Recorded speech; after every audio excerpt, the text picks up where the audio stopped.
ശിഖ, നീ ആ മുറി ഉപയോഗിച്ചോ. ദേവേട്ടൻ ചൂണ്ടിയ മുറിയിലേക്ക് ഞാൻ നോക്കി. അവിടെ അത്യാവശ്യം വേണ്ടതെല്ലാം ഉണ്ട്. എന്തെങ്കിലും വേണമെങ്കിൽ പറഞ്ഞാൽ മതി. അതും പറഞ്ഞ് ദേവേട്ടൻ ഏട്ടൻ്റെ മുറിയിലേക്ക് പോയി. ഞാനും മുറിയിലേക്ക് പോയി. അത്യാവശ്യം സൗകര്യമുണ്ട്. ഞാൻ ബാഗിൽ നിന്ന് ഡ്രസ്സും എടുത്ത് നേരെ ബാത്റൂമിലേക്ക് പോയി. കുളി കഴിഞ്ഞ് ഞാൻ അടുക്കളയിലേക്ക് ചെന്നു. കുറച്ച് ദിവസം പൂട്ടിയിട്ട വീടല്ലേ, സാധനങ്ങളൊന്നും ഉണ്ടാവില്ലെന്ന് കരുതി നോക്കിയപ്പോൾ എല്ലാം ഉണ്ട്. ഞാൻ ഫ്രിഡ്ജ് തുറന്ന് പാലെടുത്ത് ചായക്ക് വെച്ചു.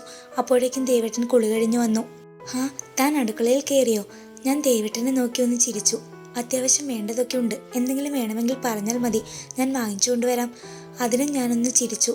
എന്തോ എനിക്ക് ദേവേട്ടൻ്റെ മുഖത്തേക്ക് നോക്കാൻ ഒരു മടി. ആ കണ്ണുകൾ എന്നെ ദേവേട്ടനിലേക്ക് വലിച്ചടിപ്പിക്കുന്നത് പോലെ. ഞാൻ ചായക്കപ്പ് ദേവേട്ടന് നേരെ നീട്ടി. ദേവേട്ടൻ അതും വാങ്ങി ബാൽക്കണിയിലേക്ക് പോയി. ആ ശിഖ, താനിന്ന് ഫുഡൊന്നും ഉണ്ടാക്കേണ്ട, ഞാൻ ഓർഡർ ചെയ്തിട്ടുണ്ട്.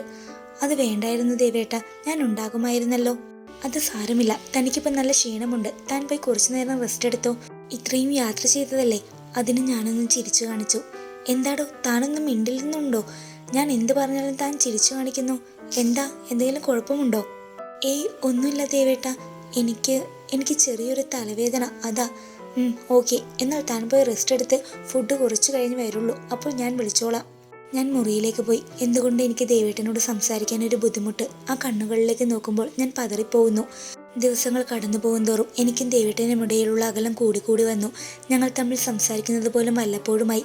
പക്ഷെ ദേവേട്ടനെ കാണുമ്പോൾ എനിക്ക് എന്തൊക്കെയോ സംഭവിക്കുന്നത് പോലെ തോന്നി. എങ്ങനെയൊക്കെ ഞാൻ ശ്രമിച്ചിട്ടും ദേവേട്ടൻ്റെ ആ കണ്ണുകൾ എന്നെ ദേവേട്ടനിലേക്ക് അടുപ്പിക്കാൻ തുടങ്ങി. പക്ഷെ എന്തുകൊണ്ടോ എനിക്ക് ദേവേട്ടനിലേക്ക് അടുക്കാൻ എന്തോ ഒരു മടി. ഒരുപക്ഷെ ദേവേട്ടനെ എന്നെ ഒരിക്കലും അംഗീകരിക്കാൻ പറ്റിയില്ലെങ്കിലോ? അതോർക്കുമ്പോൾ ഞാൻ വീണ്ടും അകലം പാലിക്കാൻ തുടങ്ങി. എത്രയൊക്കെ ശ്രമിച്ചിട്ടും ഞാൻ പോലും അറിയാതെ ദേവേട്ടൻ എൻ്റെ മനസ്സിൽ സ്ഥാനം ഉറപ്പിച്ചു.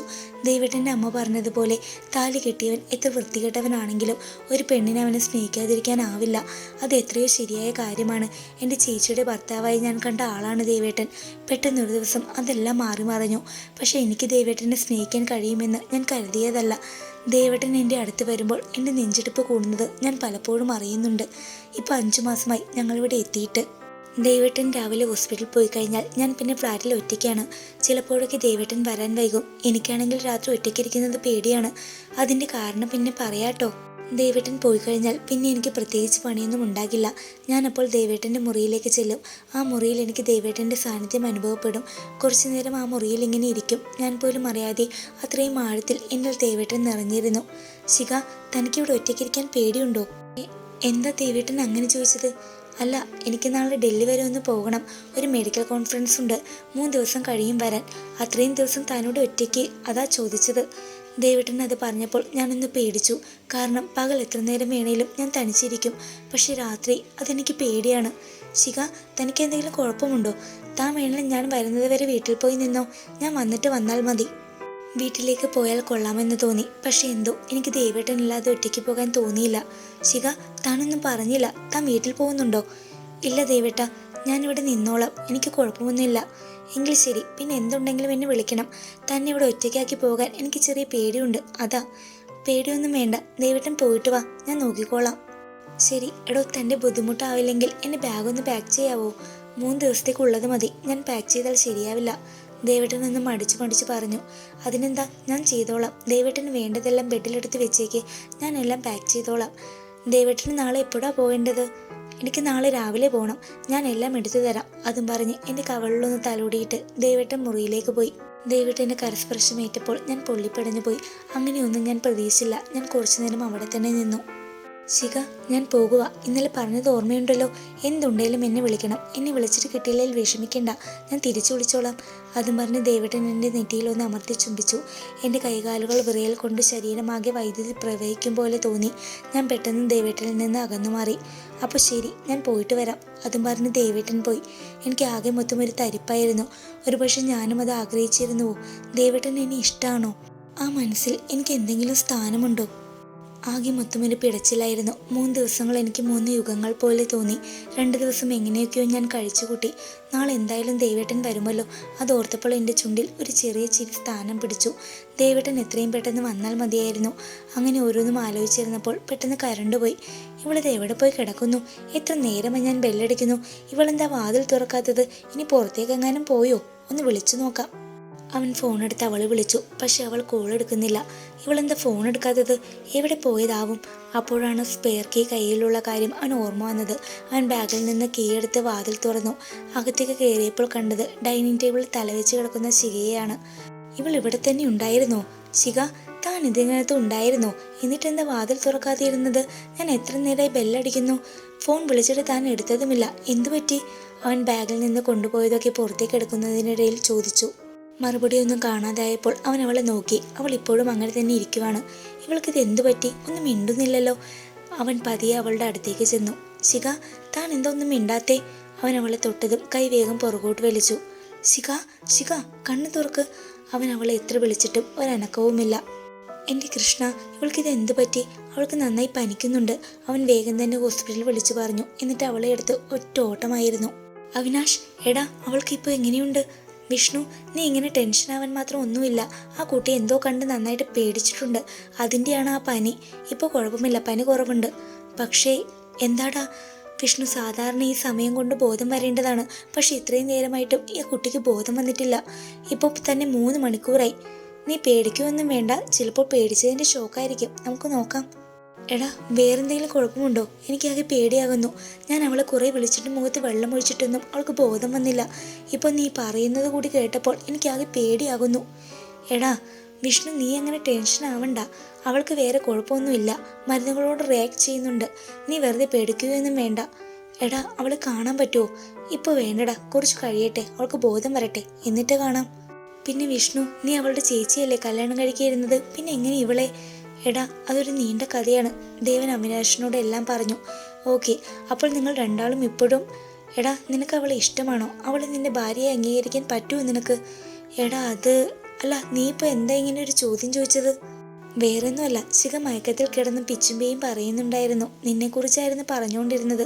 നിന്നെ അവൾക്ക് ഒത്തിരി ഇഷ്ടമാണ്. നീ അവളെ അംഗീകരിച്ചില്ലെങ്കിൽ എന്നുള്ള പേടി കാരണമാണ് അവളത് നിന്നോട് പറയാതിരുന്നത്. അത് കേട്ടതും ദേവനൊന്ന് ഞെട്ടി. പെട്ടെന്ന് ദേവന്റെ ഫോൺ ബെല്ലടിച്ചു. അവൻ ഫോണുമായി പുറത്തേക്ക് പോയി. കണ്ണു തുറന്നപ്പോൾ ശിഖ കണ്ടത് കരഞ്ഞു തളർന്നു നിൽക്കുന്ന അവളുടെ അമ്മയെയാണ്. ചുറ്റും നോക്കിയപ്പോൾ അച്ഛനുമുണ്ട്. അവരെ മാത്രമല്ല, ദേവേട്ടന്റെ അച്ഛനും അമ്മയും മിച്ചൂട്ടോനും എല്ലാവരുമുണ്ട്. അവളുടെ കണ്ണുകൾ വീണ്ടും ആ മുറിയിൽ ഓടി നടന്നു. ഒടുവിൽ അവൾ കണ്ടു മുറിയുടെ മൂലയ്ക്കൽ നിൽക്കുന്ന ദേവേട്ടനെ. അവനെ കണ്ടതും അവളുടെ കണ്ണുകൾ സന്തോഷത്താൽ തിളങ്ങി. അമ്മു, മോളെ, നിനക്കിപ്പോൾ എങ്ങനെയുണ്ട്? ദേവേട്ടൻ്റെ അമ്മയാണ്. എനിക്ക് കുഴപ്പമില്ല അമ്മേ. എന്താ മോളെ പറ്റിയത്? മോൾ എന്തു കണ്ട് പേടിച്ചിട്ടുണ്ടെന്നാണ് ഡോക്ടർ പറഞ്ഞത്. എന്താ ഉണ്ടായത്? അത് അമ്മേ, ഞാൻ... പേടിപ്പനിയാണെങ്കിൽ അതിൻ്റെ കാരണം ഞാൻ പറയാം. എൻ്റെ അമ്മ രംഗത്ത് വന്നു. ഞാൻ അമ്മയെ വേണ്ടെന്ന് പറഞ്ഞ് തലയാട്ടി. വേറൊന്നും ഉണ്ടായി കാണില്ല.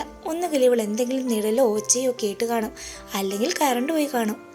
അമ്മു, ഇതിലേതാ ഉണ്ടായത്? ഞാൻ അമ്മയൊന്ന് ദഹിപ്പിച്ച് നോക്കി. രാധികെ, എന്താന്ന് വെച്ചാൽ തെളിച്ചു പറ. എൻ്റെ ഗായത്രി, ഇവൾക്ക് ഒറ്റയ്ക്ക് ഇരിക്കാൻ പേടിയാണ്. അമ്മ അത് പറഞ്ഞതും ഞാൻ പതിയെ ദേവേട്ടനെ നോക്കി. ആ കണ്ണിൽ നല്ല ദേഷ്യം കാണാം. ഇവൾ പകൽ ഒറ്റയ്ക്കിരിക്കും, രാത്രി ഒറ്റയ്ക്കിരിക്കാൻ പേടിയാണ്. എന്തെങ്കിലും ഒച്ചയ്ക്കോ അനക്കുമോ കേട്ടാൽ പേടിച്ച് എൻ്റെ സാരിക്കിടയിൽ ഒളിക്കും.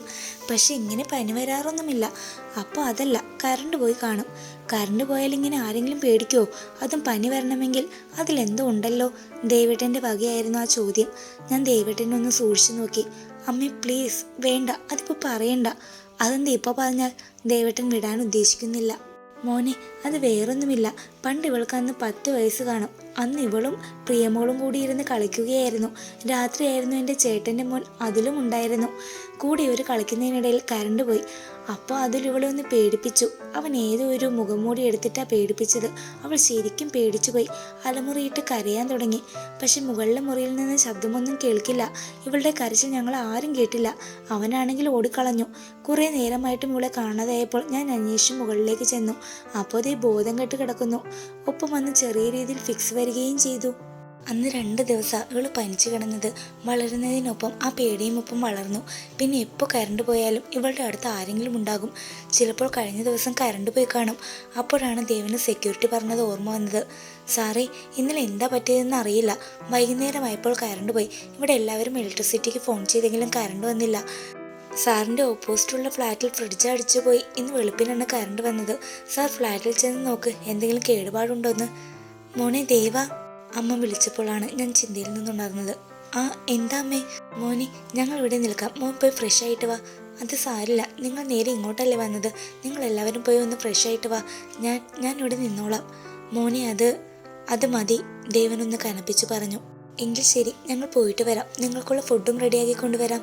അതും പറഞ്ഞ് അവരെല്ലാവരും പോയി. അവർ പോയതും ദേവേട്ടൻ്റെ നോട്ടം എന്നിലേക്കായി. എൻ്റെ ദേവി, ഇങ്ങനെ എന്നെ കൊല്ലൂ. ദേവേട്ടൻ എൻ്റെ അടുത്തേക്ക് നടന്നു വന്നു. എൻ്റെ നെഞ്ചെടുപ്പ് കൂടാൻ തുടങ്ങി. ശിഖ, പെട്ടെന്നുള്ള വിളി കേട്ട് ഞാനും ദേവേട്ടനും വാതിൽക്കലേക്ക് നോക്കി.